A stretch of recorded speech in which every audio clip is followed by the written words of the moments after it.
During the family dinner, my father scoffed. Selling trash isn't a real job. My sister snorted. You're basically a raccoon. 6 months later, they begged me for help, but it was too late. I smiled and said, I own this house now. Their faces went pale. I can still hear their laughter. It wasn't a simple chuckle, nor a slight whisper. It was a loud booming guffaw, the kind that makes your stomach ache, the kind designed to humiliate. All this time we thought you were actually trying to build something. My mother scoffed, shaking her head. Turns out, you're just a professional dumpster diver. My father nearly choked on his wine. Let me get this straight, he sputtered. You quit your job to sell other people's trash? The whole table erupted in laughter. My cousin Mark wiped tears from his eyes. Oh my God, this is incredible. Jade, you're telling me you pay money, real money, to buy boxes of junk that people didn't even want, and then you try to sell it again? I forced a smile and took a sip of water. It's called Amazon Returns, I said, keeping my voice steady. I buy liquidation lots, sort the items, and sell them. There's a huge market for this. My sister Clara snorted into her glass. A huge market for used socks and broken blenders. More laughter. Oh, honey, my Aunt Lucia said, shaking her head. This isn't a business, it's hoarding with extra steps. I exhaled and placed my fork on the table. They didn't know. They didn't know that last month I had sold enough inventory to earn 5 times more than I used to at my old job. They didn't know that while they laughed, I was silently building a business that was about to outgrow my small garage. But they weren't finished. My father leaned forward, his face now serious. I know I tried to be patient with this whole entrepreneurship thing, he said. But this is embarrassing. You have a college degree, my mother added. And you're wasting it selling what? Stained t-shirts and half-used lotions. You're literally selling trash, Clara chimed in. Like a raccoon. Do you even wash the stuff before you sell it? The whole table roared with laughter again. I took another sip of water and forced myself to smile. Let them laugh. Because in a few months they wouldn't be laughing anymore. I let them laugh. I let them call me a trash picker, a raccoon, a junk reseller. What they didn't know, what they could never imagine, was that while they ridiculed me, I was earning in 1 month more than my father earned in a year. But I said nothing. I let them dig their own graves in the landfill of their laughter. While they drank wine and complained about the price of gas, I was working. I started in my garage reselling returns from Amazon lots. A lot of 600 items might contain 3 broken toasters, a couple of hideous handbags, and if I was lucky, a high-end appliance worth more than the entire box. I sorted, cleaned, repackaged, and sold everything on eBay, Facebook Marketplace, and eventually on my own website. My parents thought I was just playing around. They thought it was a joke. Until the garage became too small. Until I had to rent a warehouse. Until I had to hire employees. But when I signed the lease for my first 500 square meter warehouse, my father's voice echoed in my head. Flashback. I was never enough. I was 15 when I first realized that in my father's eyes I didn't matter. We were sitting at the dinner table and he was talking about my older brother. He has the brains, my father said proudly. He'll be a great lawyer someday. The only real future of this family. I was sitting right there, but it was like I was invisible. And me? I asked, my voice smaller than I wanted it to be. My father barely glanced at me. You? He scoffed. Honey, just focus on getting a stable job. Maybe in sales. Something simple. Just enough so a man will take care of you someday. I swallowed, my hands clenching under the table. What if I want to start my own business? That made him laugh. Business, honey? Women don't run businesses, they work in them. And not even at the top. He waved his hand dismissively. Look, if you really want to do something useful, you could work in a boutique, sell clothes or something. But the big leagues? No offense, honey, but that's a man's world. My mother nodded as if it were an indisputable fact. And Hugo just smirked because he knew. He knew that in our father's eyes, he was the chosen one, the investment, the one who would carry the family name with pride. And me? I was a burden. The breaking point came months after that humiliating dinner where they laughed at my business. My family invited me to dinner again. Not because they missed me. Not because they wanted to apologize. No, because my father lost his job. Because my parents were drowning in debt. Because Hugo, the great lawyer, the family prodigy, was a complete financial disaster. And now, the daughter they never believed in was their only hope. So, my mother began cautiously as we sat at the same table where they had previously humiliated me. "How's that little business of yours going?" I smiled. "It's going well," I said, cutting my steak. "Very well, in fact." Clara cleared her throat. "So what exactly is it that you do? Like, how do you make money selling returns?" I set down my fork. "You mean the trash business?" I asked, raising an eyebrow. Clara's face twitched. "Well, we were just worried about you," my father quickly interjected. "It had always been different." Different. That's what they called the fact that I refused to be like them, that I built something they could never understand. Then my mother finally spoke the words they had been avoiding all night. "We were actually wondering if you could, help us out a little," she said with a false sweetness in her voice. "Just for a few months, until your father finds another job." The audacity. The sheer, absolute audacity. They laughed at me for selling liquidation lots. They mocked me for not having a real job. And now they wanted my help. I leaned back in my chair, savoring the moment. "Funny you should ask," I said. "Because I actually already helped you. Just not in the way you expected." They all stared at me, confused. And then I dropped the bomb. "I bought the house," I said, smiling. "The house you're living in." Silence. Absolute silence.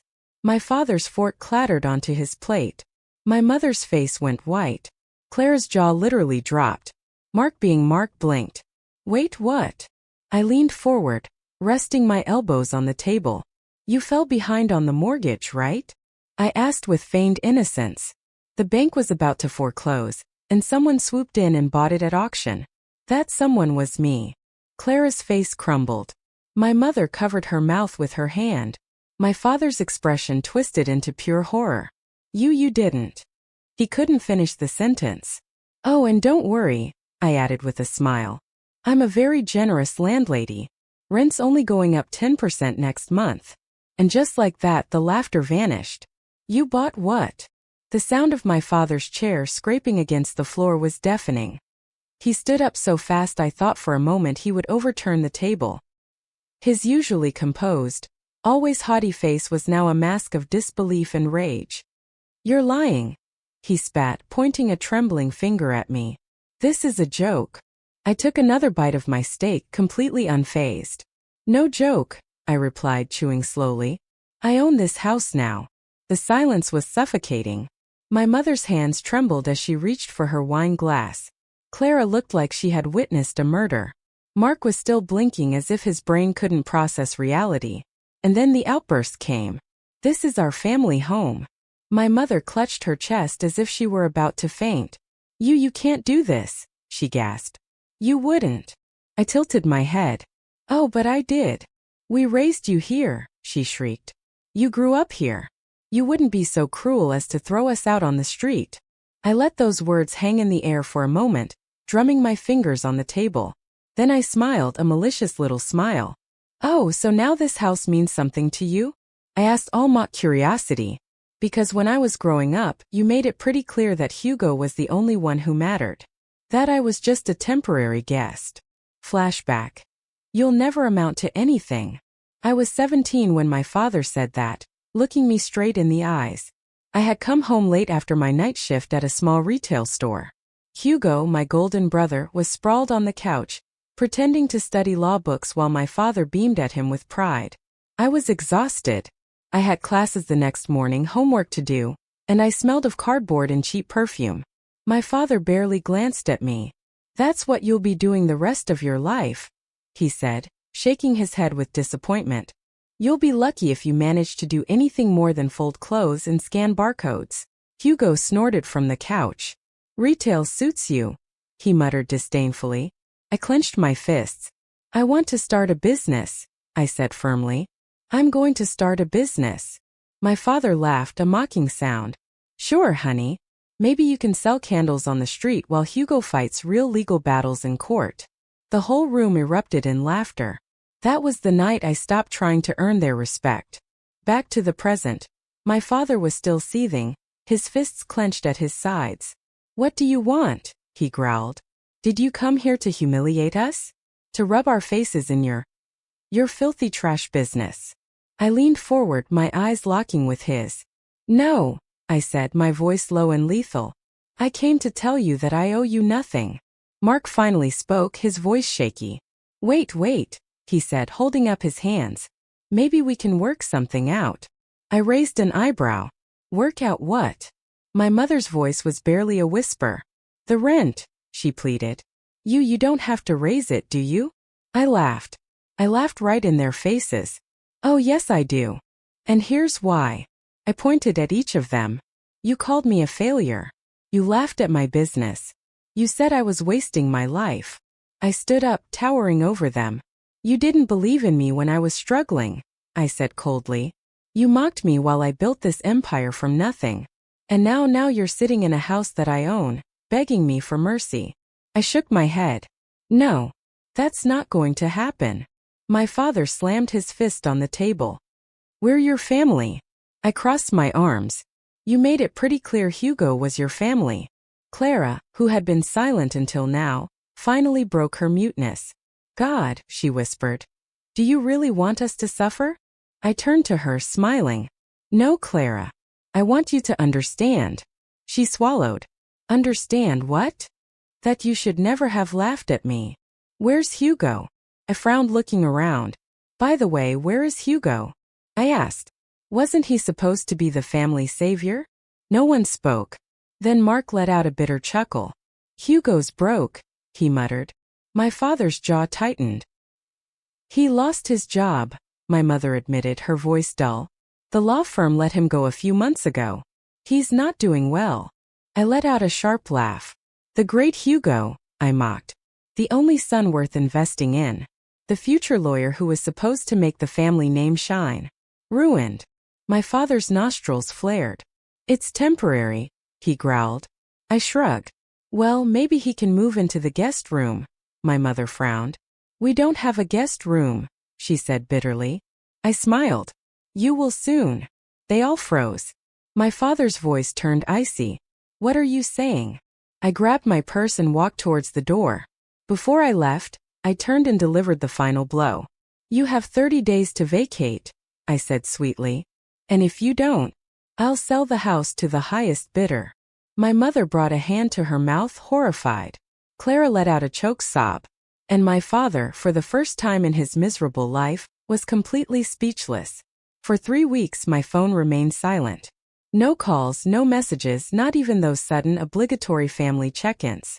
I thought they were ignoring me out of pride, that my father would desperately try to prove he could fix everything without my help, that my mother would show up at the last minute and try to manipulate me with guilt. But no, because 3 weeks later my doorbell rang. And there they were. My father, my mother, Clara, Mark, standing on my porch in the rain, their faces miserable.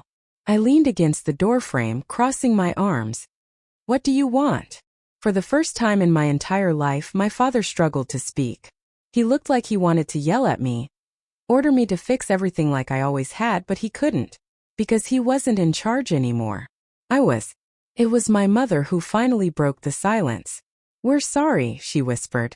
The words sounded wrong coming from her mouth, as if she could barely utter them. I let the moment stretch, enjoying their discomfort. What exactly, I said slowly, are you apologizing for? Clara sniffled. For laughing at you, she mumbled. For treating your business like a joke. Mark nodded, shifting uncomfortably. We didn't know how big it was, he admitted. My father remained silent. I turned to him. And you? He clenched his jaw. I shouldn't have. He took a sharp breath. I shouldn't have mocked you. I almost smiled. Almost. Because I knew exactly why they were there. They had nowhere to go. You still have a week before I sell the house, I reminded them. So why are you here? My mother winced. We can't find another place. I feigned surprise.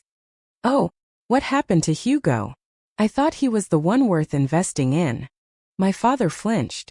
We contacted him, my mother admitted. He said he can't help us.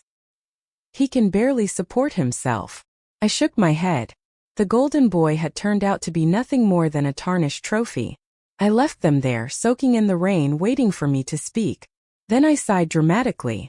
Well, I said, maybe I have a solution. Their eyes lit up. I'll let you stay in the house, I continued. But not for free. My father frowned. We're not beggars. I smiled, a genuine smile this time. No, you're not. That's why I'm offering you jobs. Silence. Then my mother blinked. Jobs? Yes, jobs. I crossed my arms. Since my trash business is so beneath you, I thought I'd give you the opportunity to see how it really works. Firsthand. My father stiffened. You want us to work for you? I smiled, a malicious glint in my eyes. Exactly. Welcome to your new jobs. The following Monday they showed up at my warehouse, dressed in cheap polos and jeans, completely out of place. I walked them through the process, sorting lots, testing electronics, checking return conditions. The very tasks they mocked, they were now obligated to do themselves. Clara was assigned to clothing sorting. She had to inspect returned shoes, fold second-hand jeans, and log items into the system. Mark worked at the electronics testing station, powering up laptops and phones to check for defects. My mother was assigned to customer service, answering emails and dealing with complaints about missing items and wrong orders. And my father, the man who said women didn't belong in the business world, received the most humiliating task of all, manual labor. Lifting heavy boxes, unpacking shipments, breaking down cardboard, sweating profusely while younger employees worked around him effortlessly. I made sure of it. They were my new trainees, and they hated every second. Find this funny? At the end of the week, my father exploded. This is humiliating. He spat, throwing a box onto the warehouse floor. You think this is funny? I looked at him, unmoved. I think it's educational. He glared at me, fury burning in his eyes. You're mocking us. I walked slowly towards him, lowering my voice. No, I said. I'm teaching you. I gestured around the warehouse. This is what you laughed at, I continued. This is what you called trash. This is what you thought was beneath you. And yet this trash paid your debts. This trash bought your house. This trash is the only reason you're not living on the street. He swallowed hard. I took a step back, giving him time to process my words. You're welcome. 2 months of labor. For the next 2 months they worked every single day. They clocked in, followed orders, and earned their keep like every other employee. No special treatment, no favoritism. And slowly they changed. Clara stopped complaining about the dirty clothes and started noticing how much money people were willing to pay for second-hand luxury brands. Mark became genuinely good at testing electronics, even suggesting new ways to sell refurbished items for higher profits. My mother, the same woman who once called me a failure, started bragging about my business to customers. And my father, the man who said women didn't belong in the business world, had to take orders from one. He stopped arguing. He stopped questioning. Because he finally understood. Epilogue. The real victory. 3 months later, we were sitting at the dining room table again. But this time they weren't laughing. They were thanking me. You've built something incredible, my mother admitted. Clara nodded. I never imagined how hard this was, she said. The truth is, I respect what you do. And my father, for the first time in his life, looked me in the eyes and said something I never thought I'd hear. I was wrong. I let the words hang in the air, savoring every second. Then I smiled. I know. And for the first time ever they saw me, not as a joke, not as a failure, but as the one who won. The final twist. 3 months. For 3 months my family worked for me. They swallowed their pride. They followed orders from the daughter they once mocked. They packed boxes, sorted clothes, dealt with customers, did exactly what they previously claimed was beneath them. And for a moment I thought that maybe, just maybe, they had changed. But then I got the email. Family emergency meeting. My mother sent it like she was the CEO of some big corporation. Subject: urgent discussion regarding our future. Message: we need to talk. As a family. Dinner at the house. No excuses. I smiled sardonically. Their house. The same house with my name on the deed. Fine. I went. And that's when they sprung their brilliant master plan on me. We've decided to take over, my father began. steepling his fingers like he was brokering $1 million deal.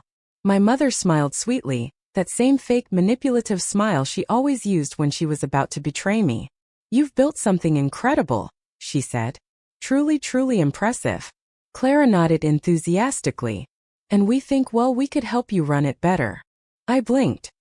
"Excuse me." Mark cleared his throat, sitting up straighter. "Look, you've done well, but let's be realistic. You've gotten lucky. You need people with experience to take this to the next level." I stared at them. Experience? My father, the same man who mocked my business from day one, nodded. "We've all learned a lot these past few months," he said. "And we think it's time to turn this into a real company. Something respectable." I tilted my head. "Respectable?" Clara leaned forward. "Yeah, like get rid of that whole Amazon returns thing. Slow class. We could focus on luxury retail. Maybe even get investors." "Investors?" I repeated. My mother beamed. "Yes. We could turn this into a family empire." Mark grinned. "And you'd obviously still be a part of it all. But, more as a creative consultant." I let out a sharp laugh. "Oh my God," I whispered. "You actually think you can take over my business?" My father sighed, like he was dealing with a petulant child. "Honey, don't look at it that way. Think of it as a promotion. You'll still be involved, but the family will handle things properly." I watched them, something cold and sharp settling in my chest. They hadn't changed. Not really. They had just been waiting, biding their time, acting humble, working for me, pretending to be loyal until they thought they could strip me of what I built and cast me aside. They thought they could steal my success. "Get out." I stood up so fast my chair screeched against the floor. They all flinched. "No," my father frowned. "No," I slammed my hands on the table, leaning in. "You have no right to make decisions about my company. You can't just turn this into your respectable business because you're embarrassed by how I made my money." Clara scoffed. "Please don't be dramatic." I snapped my head towards her. "You called me a trash peddler." I laughed bitterly. "You mocked me, humiliated me. All of you treated me like a joke. But now that I'm successful, suddenly you want to be a part of it." I shook my head, a dark smile playing on my lips. "I'd rather burn this whole thing to the ground than give you control." "You're making a mistake." My father's face darkened. I laughed. "No. You made the mistake when you underestimated me."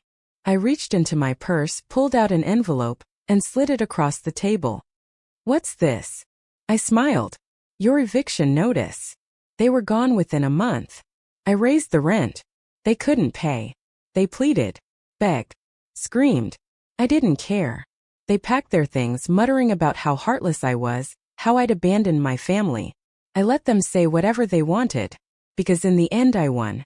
1 year later, I was sitting in my office watching my employees through the security cameras when a new email popped up in my inbox. Subject: Urgent, please read sender. Hugo Ah, the golden boy returns. I clicked. "Hey sis, long time no talk. Look, I really need a job. Things haven't been going well for me.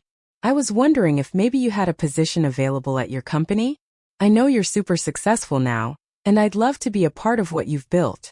Hope to hear from you soon." I stared at the screen for a long moment, and then I smiled. Yes, I did have a position available. I typed my reply. "Sure, Hugo. I have a position for you. Warehouse work, loading boxes. No special treatment. Let me know if you're interested." Smiley face send.